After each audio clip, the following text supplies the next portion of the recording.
Hello, everyone. Welcome back to Play On. My name is Candace Barrett. I'm Rob Mackay. And this is Pearcey, and it's December, and it feels wintry in Bathurst, probably because there's still a lot of footy happening, a lot of footy going on. Well, it was snowing in Victoria yesterday, so...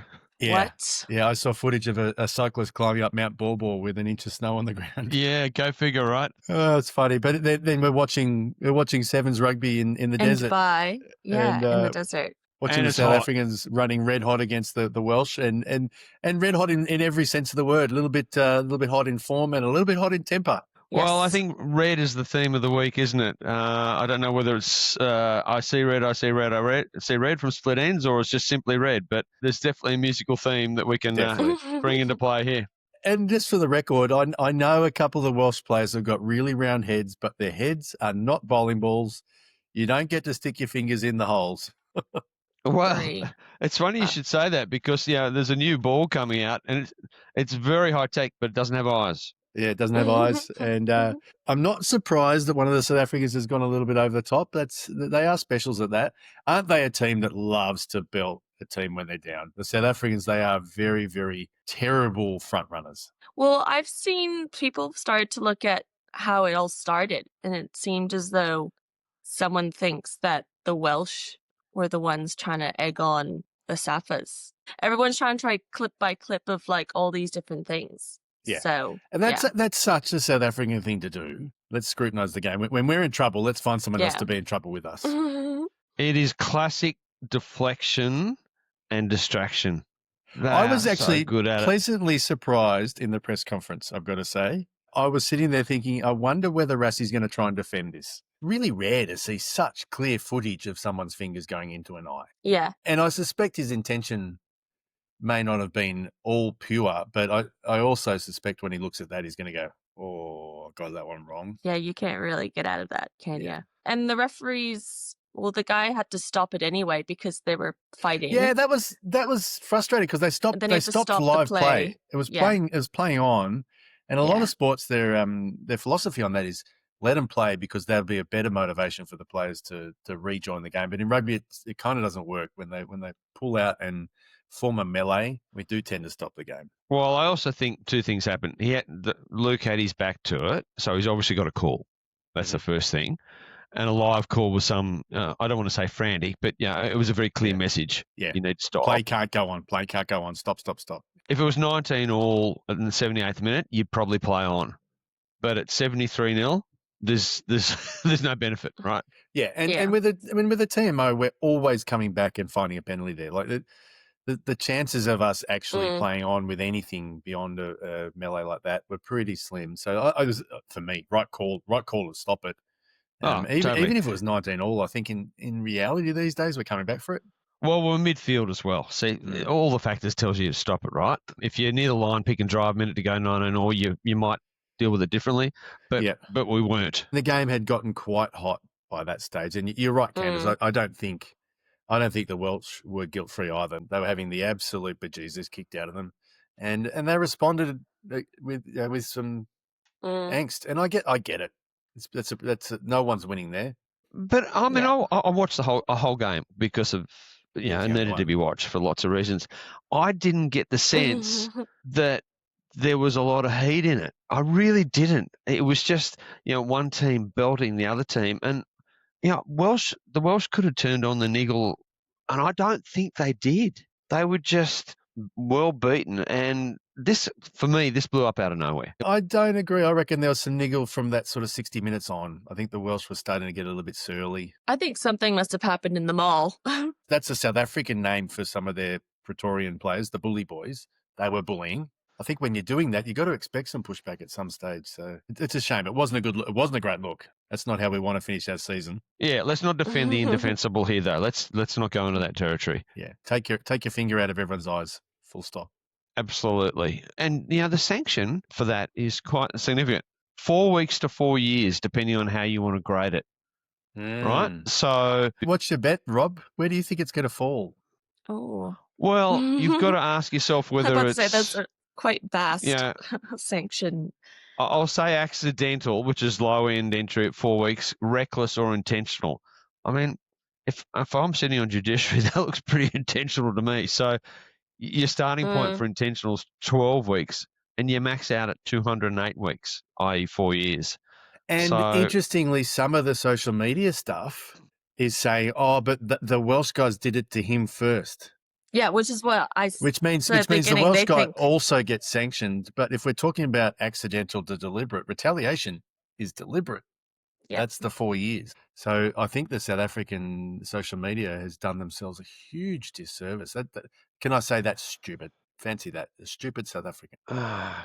It's not going to be good. You have, what do you see, 141 caps or something? Like he knows what he's doing. Yeah. But yeah, definitely. And he walks a fine line, normally on the right side of the line. So it's going to be quite a good test for the judiciary, isn't it?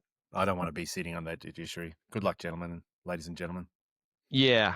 Can we talk about the Sevens? How good was it to be watching Dubai Sevens? Dubai Sevens. It was so good. Well, I was a bit upset. Canada lost versus Japan, so we didn't make it into the semis, but I really enjoyed watching the Aussie girls. The finals was the same for women's and men's. So yeah, Australia versus New Zealand. So that was always really exciting to watch. And they were high quality. And unfortunately for let's talk about the Australian women first. Unfortunately for the Australian women, they got hit on the back foot from word go, and they looked really defeated. Is not the right word, but they really looked. They're not their best. Broken early in the game, and they came back. They rallied, which is really cool, but they were out of the game by minute 3. Composure. That was the word I used. They lacked composure for whatever reason, and they tried to get it back, and they doubled down and made it worse. Yeah. There was a couple of phases. Like I know statistically, when you get 2 or 3 minutes deep in defence, it's very, very hard to hold your line. And they were there. But you're right, Rob. That composure just wasn't there. They looked defeated 3 phases before the Kiwis went through, and they did a great job of trying to scramble. But when you're down that early, that hard, it's very hard to come back. Yeah. And the Kiwis did a really good job of shutting down Maddie. Yeah, they definitely honed on that, knowing that she's top try scorer. She's a game breaker. If she gets just the smallest space, she's going to make you pay, and they really shut her out of the game. And she was magnificent through the rounds in the earlier parts of the finals series. But imperious. I must admit, I was looking at the Australia Rugby Sevens rest day photos down at the beach. The girls are looking strong. Yep. Okay, Pearcey. Yeah, and I was impressed. I'm sure they're all having some budgies or enjoying their, was it recovery days? Yep. Got to get into the water. Really enjoyed it. Worth a look, anyone. Mm-hmm. From that, I just want to highlight who were selected for the finals. So Sunny Lee got the women's finals. Yeah, and I thought she did a great job. To her. Yeah. We hosted Sunny this year in Sydney. She came and did some matches here with us. Delightful character, so really pleased to see her. She's actually still technically a member of our association at the moment, so well done, Sunny. Yay. Well done. And then for the men's sevens, you'll like this one, Pearcey George Selwood. There you go. Dr. Evil did the final. Dr. Evil, I reckon, was redlining through that. It was fast. There's a lot of width, a lot of speed. He did a great job, but he was sweating as much as I sweat, and that's a lot. He had the occasional bead of sweat across his brow, didn't he? He had quite the sheen. Shall we call him Mr. Sheen? Mr. Sheen. I've heard them all, and that's one of them. But it's effective. Candace, Mr. Sheen was a polishing spray from the early 1900s. Little towel. And it's still around. The can had a little bald man in there polishing his head, I think. Oh, my goodness. Love it. Yeah. And you can get matte or gloss if you want. There was a song with it, wasn't there? Oh, Mr. Sheen? Yeah, absolutely. It was a Ross Higgins. Ross Higgins was the voice of Mr. Sheen, if I remember correctly, or Kevin Goldsby, one of the two of the greats of Australian TV voiceovers. So, look, we'll have to include that, Rob. That's it's almost theme music style, isn't it? For Dr. Evil, of course, not for you. Up here. Twins. No, I thought it was great, and once again, the Aussie men really brave effort, and they got close again, but the Kiwis in the men's game also shut them out, and they probably deserved it. But the Aussie boys are really brave. I like that we've got some size, we've got some new bodies in there, and they're a little bit clunky this tournament, but I think that's going to stand us in good stead when we come up against Argentina, and it worked against France. So we're getting that mix right. I like some of the new young guys coming through. There's some intelligence there. There's some rugby IQ, which we sometimes miss. We go heavy on athleticism, not so heavy on rugby IQ. I think we've got a great mix, and I agree with you there, Rob. I think there's a new guy. He's from the Northern Beaches, and he scored 2 tries in that match. I don't know his name, but they came on and he was saying he was from the Northern Beaches. But that's really exciting, again, with a new Aussie person. Well, we like to keep it simple. We've got Harry Wilson playing, and I think to keep it really simple, we should make him captain, just to make it really vertical. You know, who's your captain? Harry Wilson. Are we talking 15s or 7s? Yeah. Yes. And he's one of those rugby IQ guys I spoke of. His dad was an incredible practitioner back in the day, number 7 for Australia. Candace, I don't know whether you know that. His dad was a fairly strong okay. Wallaby. Nice. Won a World Cup in 99. Captain, Wallabies. Harry's brother Teddy's the 9 for the Waratahs. I reckon he's a smoky for a Wallaby cap next year. The genes are strong, Obi-Wan. Yep. Nice. And he's been there or thereabouts for a while, Harry. He's a big, strong body with a lot of athleticism, but with the 15s game, didn't quite know where to play. He dabbled in 10, 15, 12. I think he might be the smoky you're talking about from the Northern Beaches as well. He was fantastic. And you looked at the opposition that he's just got that height where as a 7s player, that's really intimidating. Some of the superstars are not tall, and that height, you see them thinking, oh, goodness, that apex is a little bit different to what I'm used to dealing with.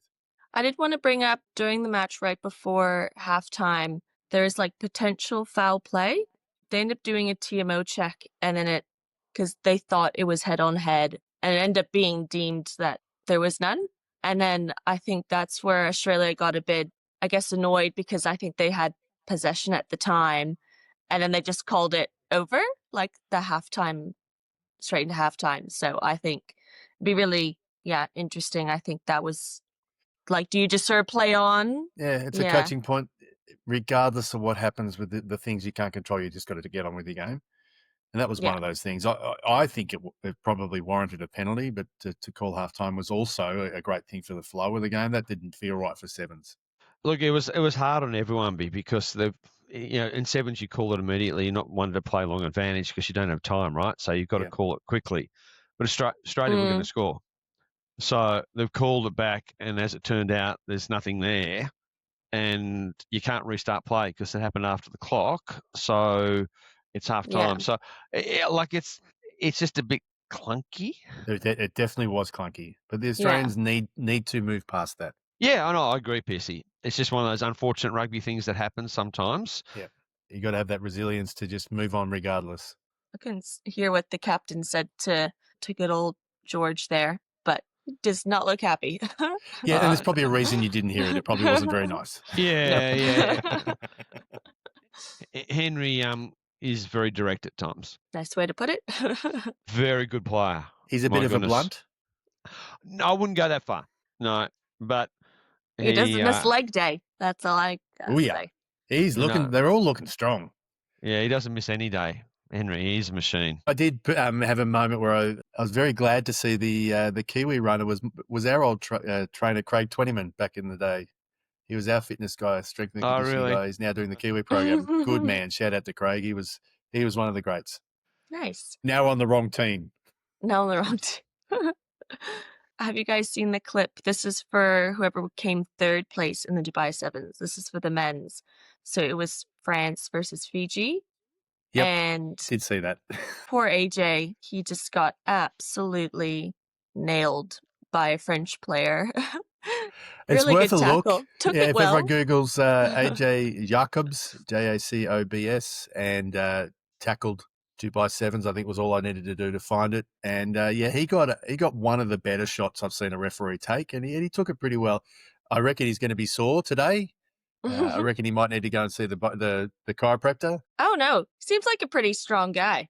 Yeah, when you get hit L4, also L5 back, like right? that, that's going to hurt. Yeah, directly behind. I think he's actually already seen the chiropractor. Shout out to Brian Lima, the original chiropractor. Candace, I don't know whether you remember Brian Lima. He was a Samoan centre, played in the 80s, 90s, 2000s. wow. Very, very durable. He got the best shot I've ever seen on any man ever. And the South African 5'8", what was his name, Rob? It was a game in Melbourne. I was there for the game live. A young South African 10. He wore the best shot I have ever seen. He got one of those overhead suicide passes, and he took it, and Brian Lima hit him about rib 3. By ribs. And the entire stadium went, oh! That's my favourite ever tackle. That became his nickname. So he was known as the chiropractor because of how he folded you in tackles. Yeah, absolutely. Just adjustments and hold it. AJ had one of those moments. There's no doubt about that. And can we reflect, the French guy? That's not okay. He's wearing bright orange. Yeah. He's definitely not wearing If you look at it, the French guy did a really good job of making it look like I'm meaning to tackle the other player. That's not how you tackle the other player.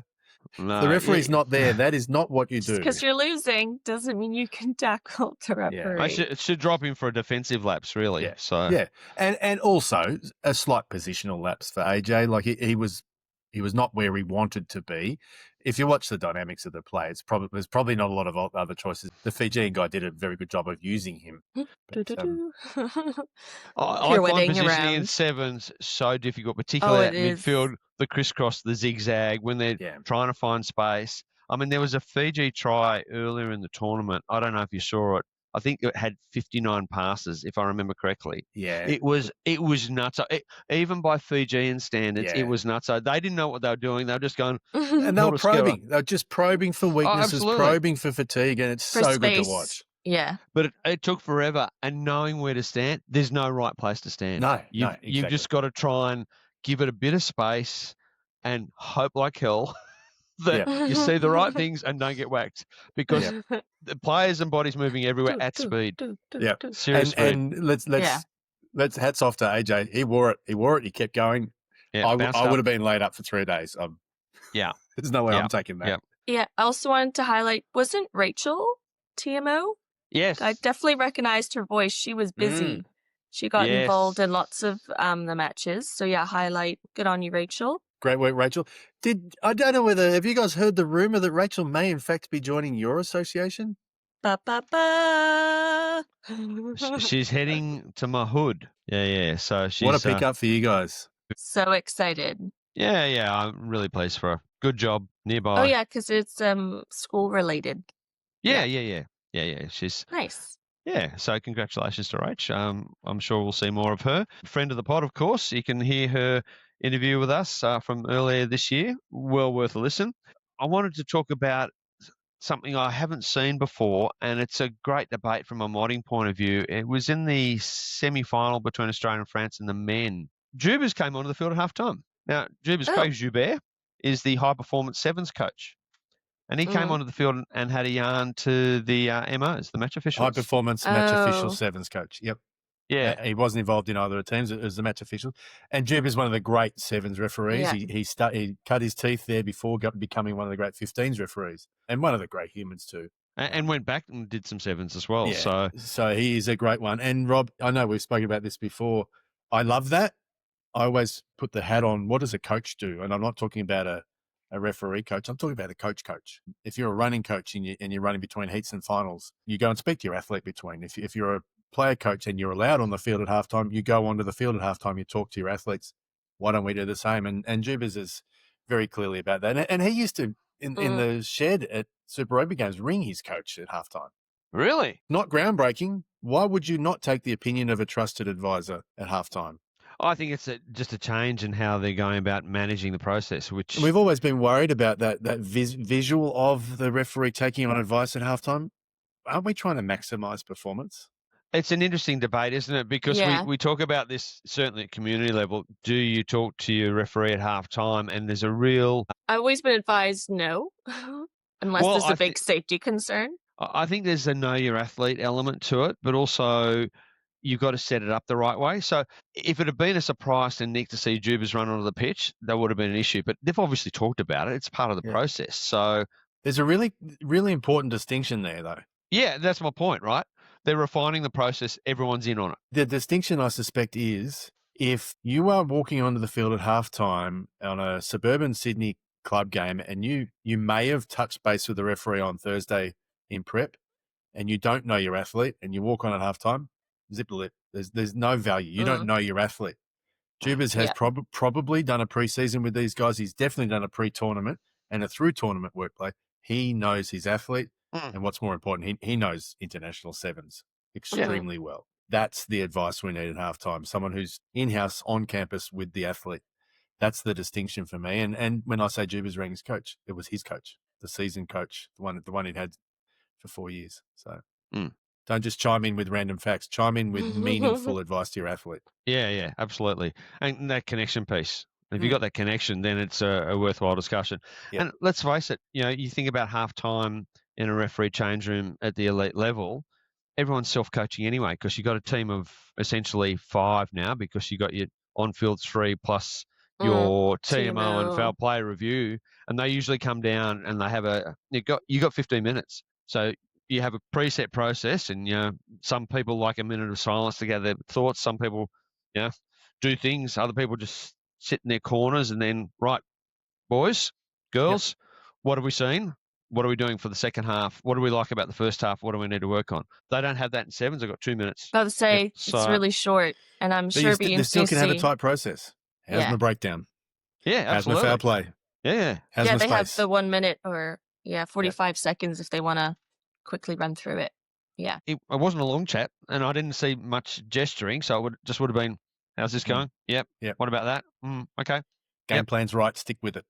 Yep. I think the challenge is maybe when we don't see them come on.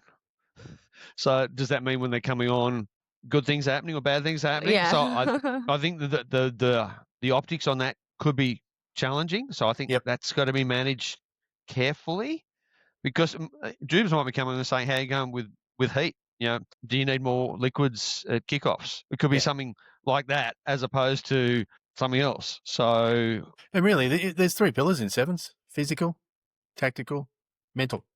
How's your head? How's your body? What's happening in the game? They're the 3. That's probably your core review at halftime, and that doesn't take 30 seconds. No. I'm struggling with heat. Here, drink water. Yeah. I feel under pressure. Take a breath. If it was the old days, you bring out a pack of ciggies and a pie, but Yeah, party pie. Party pie. Party Yeah. pie. Yeah, well, it's only a short game. Maybe a little mince pie. Food around Yes. Seasonal pie. Too soon. Too Never soon. for mince pies. I've been having my Christmas tree up since in mid-November. Oh, how many baby elves have you killed? Rob, I didn't know you were the Grinch. I like it though. It looks good on you. I'm Dr. Evil. I'm the Grinch. I'm Mr. Shane. I can cover so many things. And that's just getting started. So you had a little story, Candace, about a ball kid.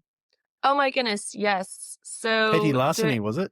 I think it was for the men's finals. So you know how there's the ball kids that run out, they just deliver the ball.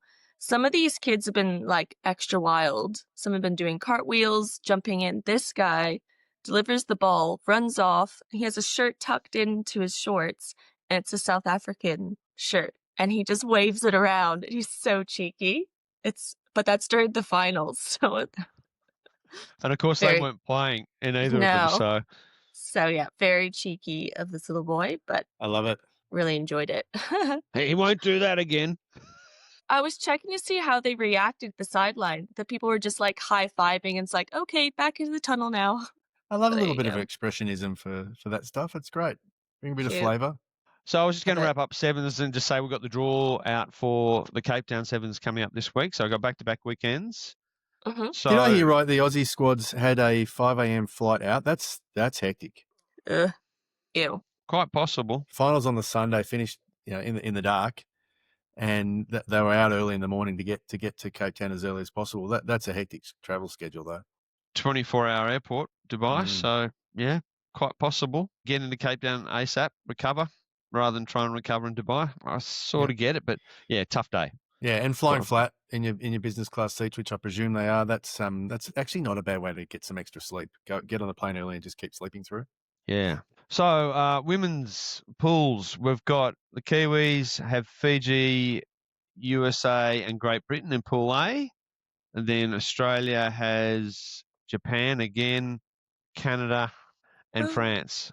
Pool of death. No easy games. There are no easy games in sevens anymore. It's 2 pools of 4. So every game is just on the edge. It's so exciting.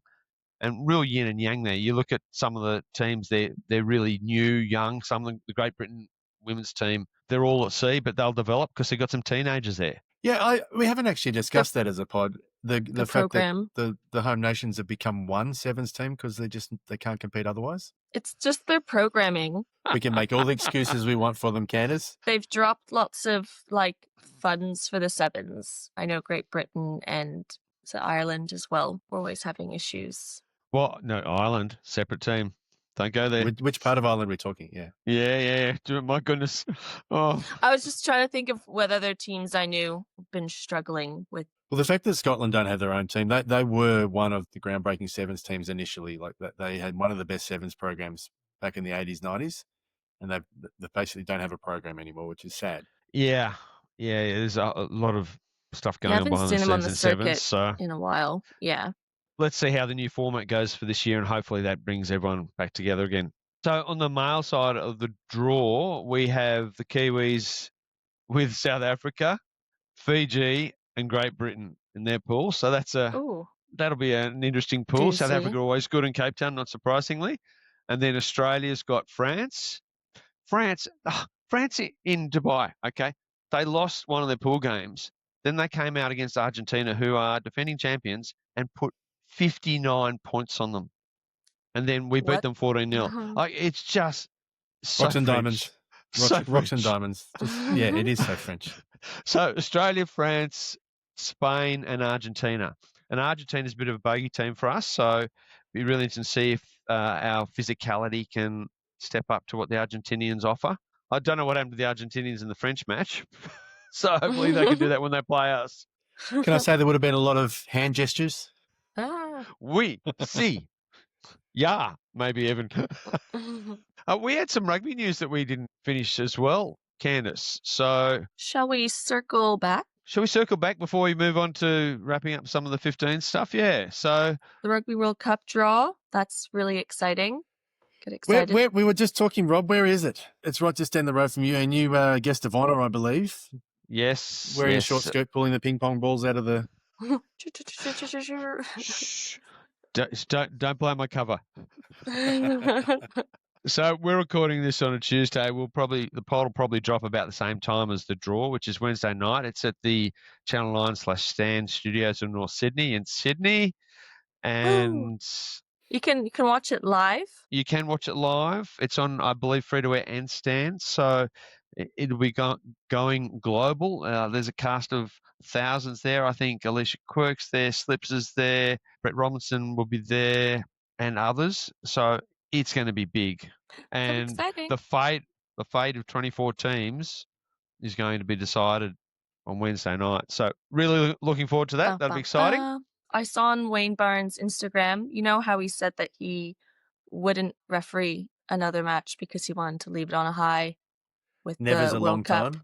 Yeah, but he did a girls under 11s footy game, and he discovered he left his footy boots at the bottom of a box somewhere. It's all squished down. So there's this photo of his boots and then him on a field doing the refereeing. But I think good on him, and just thought it'd be funny to highlight that. Very much so. One of the Pearcey, greats, you're the referee coach at half time. What do you say to him? Barnesy, keep up with play, you fat bastard. You've been reffing long? Imagine the parents just took the piss to give him feedback or something. It would have been great to see. I love that. I do love that. That's wonderful. Hey, in keeping with the theme of the week, split ends, Ronan O'Gara, my goodness, he's just, does he think he's the new Rassie, but worse? So I don't know if you've seen this. In French top 14, La Rochelle were playing Pau. I think it was Jeremy Rosier. He's red carded one of the La Rochelle players in the first minute, and Ronan O'Gara has come onto the field and remonstrated with the referee. Oh, that one. I haven't seen it in full, but yes, and I've heard about that one. he continued later in the game, and the referee red carded him. Excellent. Bye-bye. Which you See you can later. do under law 6.30. 3-0. So no There you additional go, person guys. should approach, address, or aim comments at the match officials except for medics in relation to the treatment of a player. And the sanction for that is cautioning or sending off. Does he go to a judiciary and he's not allowed to be on the field for however many matches? How does that work? Well, he's got form, so I think he might be taking an enforced holiday. He and Eben might, go share some digs somewhere for a year. Is a caution still a synonym for a yellow card? Because caution used to mean yellow card in the law book. I think it is. Yes, and some of the nomenclature also talks about send off, but temporary and permanent. So, yes, it's a good question, Pearcey. But in this case, moot point because he got pizza. Yep, as he should. And there is exactly a challenge for some recently retired players that you don't go on the pitch. You don't belong there. That's not how you coach. Stay in your box and stay in your box. Let your captain be the on-field leader. Full stop. Yeah, absolutely. So just go up to a box and give you a radio. Just hit the radio up in a box somewhere. Really like a strong message there to stamp that out. We just don't apply pressure to referees. That's not your job. So, the French judiciary have got some work to do there, and I think a lot of people will be watching that. For sure. Only one other thing. Finally, we have a smart ball. Gilbert, the named official ball supplier for World Rugby 15's comps until 2033, and the smart ball tech apparently is going to be there. So I'm really excited about this because I think this is something that we can turn into. Yeah, we can gamify this for the game because we can get so much data. Who kicks the ball furthest, who's got the highest hang time, who spins it fastest, etc., etc. Stats. That's something that can bring connection. So I'm really excited by that. You're speaking my language, Rob. Yeah, I thought you'd like that, Pearcey. And I think it's a great connection piece for the kids because they love NBA, cricket, anything that's got data. Yep. Lap it up. Plus, that's a really long time as well. They'll have a lot of information that they'll gather within that period. I just would recommend don't Google smart balls. Okay. Smart ball. Gilbert. Make sure you put the word rugby and possibly Gilbert in there. Noted. Yeah, but who's this Gilbert bloke? I don't want to see him. Candace, what else did you want to talk about in the Wales versus South Africa shellacking? Well, we already mentioned about Etzebeth using a bowling ball gouging. There was a few quotes I saw from Rassie. I mean, it was a tough day for the Welsh because they had not one but two eye gouges. Yeah. And being the very balanced sort of people they are, they had one from each team. So I don't know if you saw, but there was a friendly fire eye gouge, a poke in the eye, poor guy. It was just, the two tacklers around the ball carrying. Yeah. To be fair, that one actually looked worse in terms of the injury than the other one. Yeah. I did love the post-match from Rassie. I don't know what I can say that won't be controversial. When's that ever stopped him? Think he might have to tone it down because he might know if he says anything. Maybe his player won't be in the World Cup. All of a sudden, he's realised that any inflammation and Evan might not play foot rugby again. Yeah, didn't look good. 4 years will probably retire him. Yeah, very justified red card. That's what he said. And Luc Ramos he was in the middle on this one, Luc Ramos, French referee. And we've been talking about French referees in recent times, and he's certainly on the up. And he was very tidy, wasn't he?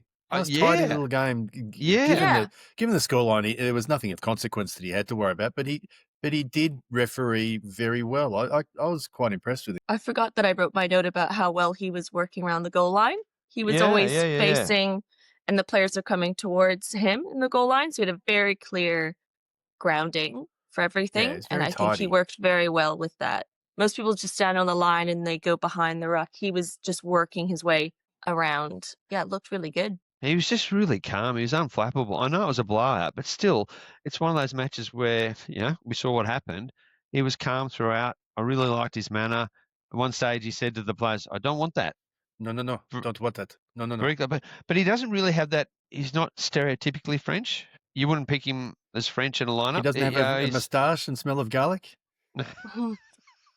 So yeah, he just cruised Yeah, he through really doesn't have nicely. the same sass as I've seen other French referees. He's got a nice, like you said, Rob, like a calm, composed demeanor, which is nice. We had an interesting discussion around the 74-minute mark. There was a South African try off a Welsh error at the scrum, of which there were many.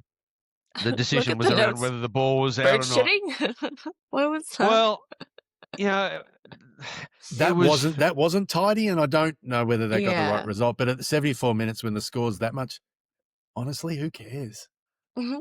But the big debate for me was, we often talk about, is the ball out? Well, if a bird can shit on it. And their debate was, well, he's lifted it. And I think that's a bit of a grey area in how we manage the game. I think at community, it's bird shitting. At pro level, it might be the lift, but it's a bit. I have this question a lot at community level. But oh my God, they it. ask all the time. Yeah. But in our game management guidelines, the ball has to be clear. Yep. So they let it stand. Yeah. There was a South African player that jammed in on one of the Welsh who didn't have a ball. That I think that was the bit that I really didn't like. Was it consequential? Well, I think it was. I think he was denied the opportunity to partake in play. But like I said, there's 60-something points down at the time. Just move on. What would you do though, Pearcey? Would you blow it up and give Wales the benefit, or would you just let the try stand? Look, the angle we had was very much not the angle that he had. I think if he had our angle, the first response was, that's not right. He was on the other side. He didn't see that. So I think to focus on something else, that's understandable. And that's always the problem, isn't it? We on a TV screen are looking at something that's not what they're seeing. So totally. The scrum dominance wasn't as clear from where we were, and it was. You see the angle wider back. The scrum was extremely dominant, as we saw through the game. Yeah, they painted a very clear picture, didn't they? Well, that's probably enough about that game. I think the Wales community will want to forget that. It was biggest ever defeat.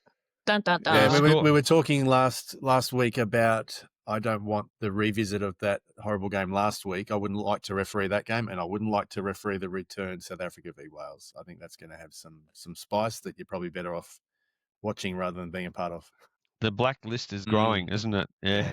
That's a game no one wants to ref next time. So you've emailed World Rugby and said you're not available? I'm not available that week, yeah. Yeah, okay. Well, the cold, hard truth is Wales may not belong on that level. The spring tours, Wales may not get the game. And scheduling-wise, actually, on reflection, that was pretty unwise, that being the last game from the Welsh. That was I can only assume it's money-driven. I can only assume that. So, yes, they may revisit. And look, I think the Nations Cup will probably change the perspective on that. The Reg 9 window waiting will be more significant from here on in, and therefore we probably won't see those games as much. Yeah, and it hurts me. Like, I love Welsh rugby. I've got a fair bit of Welsh in me, but that hurt. That really hurt to watch. I didn't have a law of the week, but I actually feel like we sort of touched on one already at the beginning, which was 6.30. I love that one. Yeah. Coaches stay off the bloody pitch. Yeah. Yeah, exactly. And if you don't stay off the pitch, we'll make you. Yeah. Exactly. I don't have a golden whistle. If anyone saw anything amazing of Dr. Evil, getting the sweats on. George Selwood, he's my golden whistle for this week. He's your golden whistle. Awesome. Yeah, bringing back the sweaty ref. Dr. Evil, a.k.a. Mr. Sheen, a.k.a. George Selwood. Great work, mate. Take a towel. Yeah. Love your work. There should be more of it. Bring on more sweaty refs. We should get him out here, and we've got a couple of pre-season matches at TG Milner. Well, we have a few referees who share the same barber, and we had an education night during the year, and by coincidence, there were half a dozen people on the agenda. And the guy who got up to present, who had a full head of hair, pointed out.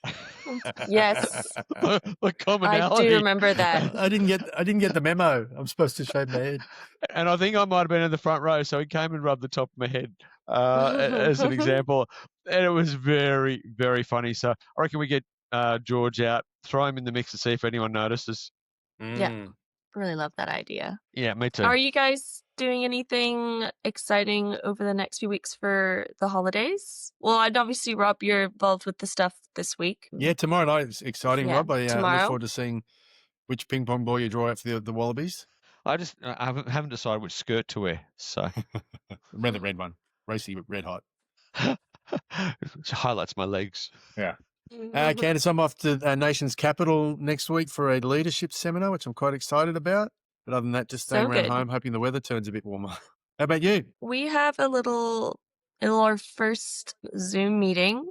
Rugby Australia have this mentorship program. So there's a Zoom meeting this evening for sort of the different groups that you're in, which is exciting. So yeah, see how that goes. Oh, very good. That's a good program. I like to see where that goes. So mentor away, Candace. Good for you. Yeah, it's the first time they've done it. So it'll all be a learning process for everyone. Mentors and mentees. I think it's probably putting some structure around something that has been informally happening for a little while and giving it some shape and resources is only a good thing. It'll help our younger referees. Yeah, absolutely. So, yeah, good for you and good for RA for making it happen. Yep. And sorry I didn't put my hand up. It's a bandwidth issue, I think, Pearcey. It is for me this season. Yeah, me too. Yeah, and I'll probably do some of it informally anyway, as I like you. We end up in that vortex anyhow, right? So coming to a regional rugby ground near you. Yeah. I do have plans next year, PC, to go regional. I'm due for a regional game somewhere. Just all right. Do you know what I reckon? I'm going to call it the Play On Pod Road Trip. Yeah. I would definitely like to get west of the Great Divide at some point next year. So we should plan a takeover on one of our regional grounds, Candace. Yeah. I'll do Colts. You do first grade. Rob can do the women's game. Let's do it. We'll work it out. Why don't we go Mudgee? Mudgee's great. I don't think I've ever been to Mudgee. Wineries. There's a brand new sports academy camp up there. Let's do it. We'll find somewhere. Yeah, let's book in a date, and then we can get the little road mics and do like live commentary on what you guys say on a pitch. Love it. Off of it. Probably better get one of those sensor beep things. So the big red button. Yeah, get a big red button. Beep out my bippable statements. Yeah. How was Pierce's game? Beep. Hard to say. Beep, beep, beep. You got to give the fans what they want.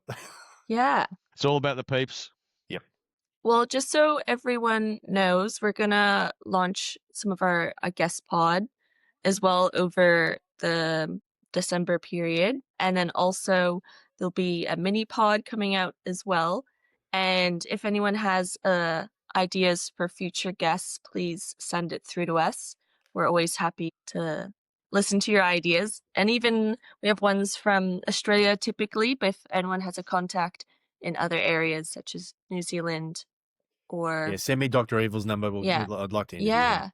Well, thank you all for listening. It's been a fab pod.